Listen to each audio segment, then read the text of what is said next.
Hello everyone, I welcome you all in your own channel my lord. So आज के इस video lecture में हम हिंदू मैरिज एक्ट का सेक्शन 10 रीड करेंगे, judicial separation. So without wasting the time let's start. Judicial separation, either party to a marriage whether solemnized before or after the commencement of this act may present a petition praying for a decree for judicial separation on any of the grounds specified in subsection 1 of section 13, and in the case of a wife also on any of the grounds specified in subsection 2 thereof as grounds on which a petition for divorce may have been presented. So either party to a marriage, husband या wife दोनों में से कोई भी, weather सोलमनाइज्ड before और after the commencement of this act, जो marriage है वो इस एक्ट की कमेंसमेंट से बेशक पहले हुई हो या बाद में हुई हो, डजेंट मैटर। सो ये जो हस्बैंड और वाइफ हैं, जो ईदर पार्टी है दोनों में से, ये क्या कर सकते हैं। सो हम ये भी अंडरस्टैंड करेंगे कि हमें इसको पढ़ना कैसे है। सो हम ये जो बीच वाला पार्ट है, जो वेदर सोलमनाइज्ड बिफोर और after the commencement of this act, ये हमारे लिए इतना ज़्यादा ज़रूरी नहीं है। हम इसको स्किप करके हम कोमा के बाद से स्टार्ट करेंगे। फर्स्ट वाले पार्ट को हम यहाँ से जोड़ कर पढ़ेंगे, तो इसका जो अंडरस्टैंड करना है हमें, जो ये हमें कह रहा है वो हमें इजीली समझ में आ जाएगा। सो ईदर पार्टी में प्रेजेंट, हमें पता ही है कि either party to a marriage, marriage से रिलेटेड पार्टीज़ की ही बात कर रहे हैं, तो हमें इसको भी पढ़ना ज़रूरी नहीं है। ये हमारे माइंड में है, बैक ऑफ द माइंड हमारे है। सो either party may present a petition praying for a decree for judicial separation. So कोई भी पार्टी, हस्बैंड या wife, may present a petition, एक petition डाल सकते हैं। किसके लिए? praying for a decree for judicial separation, judicial separation की डिक्री की प्रेयर के लिए, मतलब judicial separation की डिक्री मांगने के लिए जो petition है वो डाल सकते हैं। और ये petition जो है ये डिस्ट्रिक्ट कोर्ट में डलती है, ठीक है। तो किस ग्राउंड पे ये जुडिशियल सेपरेशन की पिटिशन डाल रहे हैं, ये हस्बैंड डाल रहा है या फिर वाइफ डाल रही है, दोनों में से कोई भी डाल रहा है। सो किस ग्राउंड पे डाल रहे हैं वो? On any of the grounds specified in sub section 1 of section 13। Section 13 के क्लॉज 1 में जो भी ग्राउंड्स मेंशन किए हुए हैं वो किस चीज़ के ग्राउंड्स हैं? वो डाइवोर्स के ग्राउंड हैं। जब हम सेक्शन 13 पढ़ेंगे तो उसमें हम डिटेल्स में देखेंगे जो डाइवोर्स के ग्राउंड्स हैं। सो उन डाइवोर्स के ग्राउंड्स पे आप जुडिशियल सेपरेशन डिक्री के लिए प्रे कर सकते हैं। और and in the case of wife, और अगर वाइफ ये पिटिशन डाल रही है जुडिशियल सेपरेशन के लिए, अगर वाइफ पिटिशन डाल रही है तो उसमें क्या होगा? Also on any of the grounds specified in subsection 2। So section 13 के सबसेक्शन 2 में कुछ और एक्स्ट्रा ग्राउंड्स मेंशन है वाइफ के लिए। सो वाइफ अगर है तो उन ग्राउंड्स पे भी वो जुडिशियल सेपरेशन के लिए पिटिशन डाल सकती है। सो इसमें इस सबसेक्शन 1 में हमने क्या क्या मेन फैक्ट्स देखे हैं। सबसे पहला, either party to a marriage, कोई भी पार्टी, हस्बैंड या वाइफ, जुडिशियल सेपरेशन के लिए कौन अप्लाई कर सकता है? हस्बैंड भी कर सकता है, वाइफ भी कर सकती है, ठीक है जी। वो फिर क्या करेंगे, कैसे, किस तरीके से वो जुडिशियल सेपरेशन के लिए मतलब अप्लाई करेंगे, मांगेंगे? वो पिटिशन प्रेजेंट करेंगे, मतलब कि वो डिस्ट्रिक्ट कोर्ट में पिटिशन डालेंगे, मतलब by way of petition judicial separation मिलेगा। किन ग्राउंड्स पे मिलेगा? ग्राउंड्स जो सेक्शन 13 क्लॉज 1 में जो मेंशन है डाइवोर्स के ग्राउंड्स, उन ग्राउंड्स पे जुडिशियल सेपरेशन मिलेगा। और अगर वाइफ पिटिशन डाल रही है तो फिर उसको कुछ एक्स्ट्रा ग्राउंड्स मिल जाते हैं। सेक्शन 13 सब क्लॉज 2 में कुछ एक्स्ट्रा ग्राउंड्स हैं, उनके ग्राउंड्स पे वाइफ जुडिशियल सेपरेशन के लिए पिटिशन डाल सकती है।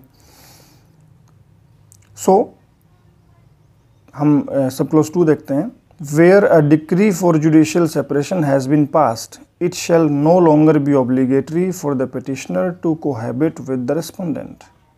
ये डिक्लेरेशन कर रहे हैं कोर्ट कि जहाँ पर जुडिशियल सेपरेशन की डिक्री पास कर दी गई है, ग्रांट कर दी गई है, तो फिर जो पिटिशनर है जिसने वो पिटिशन डाली थी जुडिशियल सेपरेशन मांगने के लिए, सो उसके लिए ये ऑब्लिगेटरी नहीं होगा क्या ऑब्लिगेटरी नहीं होगा डिक्री पास होने के बाद?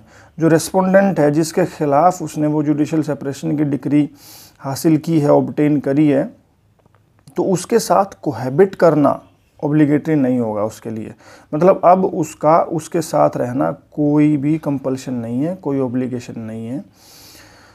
सो अब अगर ये जो डिक्री कोर्ट ने जो पास की है, जो डिक्री ग्रांट की है जुडिशियल सेपरेशन की, तो क्या मतलब इसको रिसाइंड भी किया जा सकता है? क्या इसको कैंसिल भी करवाया जा सकता है?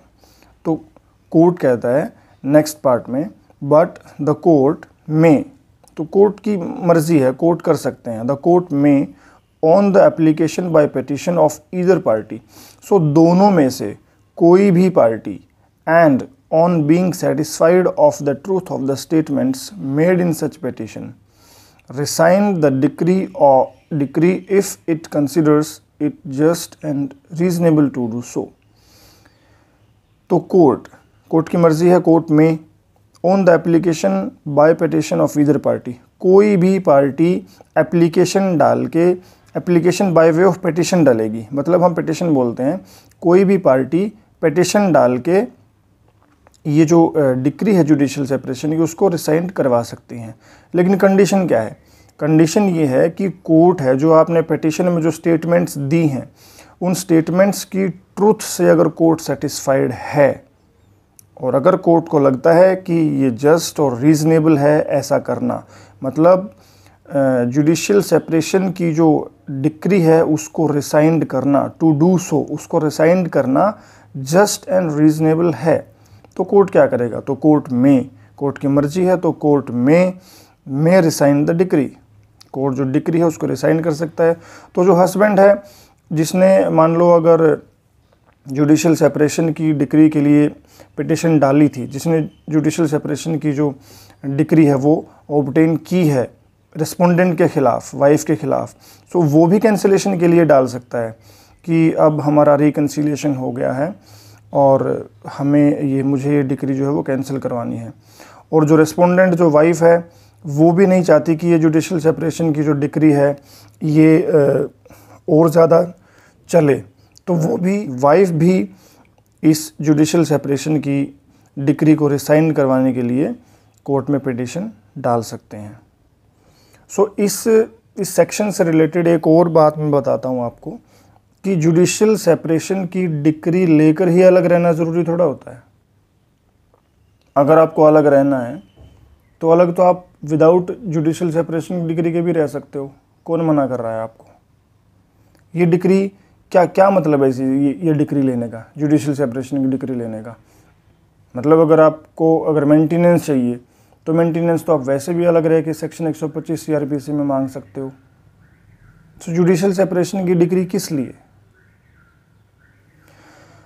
सो हिंदू मैरिज एक्ट के सेक्शन 13 सब क्लोज 1 कैपिटल A सब क्लोज 1, उसमें ये मेंशन किया हुआ है, अगर आपने जुडिशियल सेपरेशन की डिक्री ले ली है और जुडिशियल सेपरेशन की डिक्री लेने की डेट से 1 साल तक अगर आप दोनों के बीच में कोहैबिटेशन अगर नहीं होता है, रिकन्सिलिएशन अगर नहीं होता है, आप दोनों 1 साल तक साथ में नहीं आते हैं, तो फिर वो 1 साल के बाद ये जो जुडिशियल सेपरेशन की डिक्री है ये आपके लिए डाइवोर्स का ग्राउंड बन सकती है।